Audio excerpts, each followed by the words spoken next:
সুনীল গঙ্গোপাধ্যায়। আমি নতুন, এর আগে কখনো মঞ্চে উঠে যাই বা কবিতা বলতে এই প্রথম। আপনারা আমাদের তাও রুবেল ভাইয়ের উৎসাহী কিন্তু। হ্যাঁ, কেউ কথা রাখেনি, 33 বছর কাটলো, কেউ কথা রাখেনি। ছেলেবেলায় এক গোষ্ঠী তার আগমনী গান হঠাৎ থামিয়ে পড়েছিল, শুক্লা দ্বাদশীর দিন অন্তরাটুকু শুনিয়ে যাবে।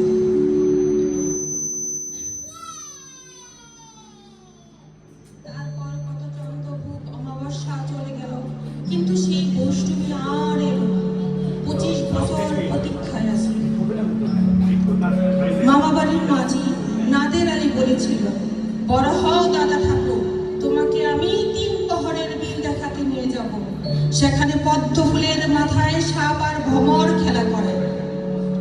নাদের আলী, আমি আর কত বড় হব? আমার মাথায় ঘরের ছাদ পড়ে আকাশ স্পর্শ করলে তারপরে আমাকে 3 প্রহরের বিল দেখাবে?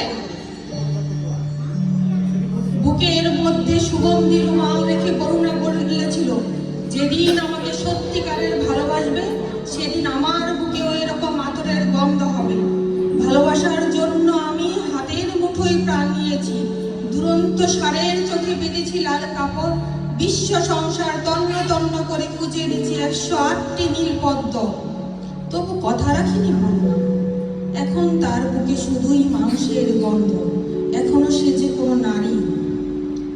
কেউ কথা রাখেনি, 33 বছর কাটলো, কেউ কথা রাখে না। ধন্যবাদ সবাই।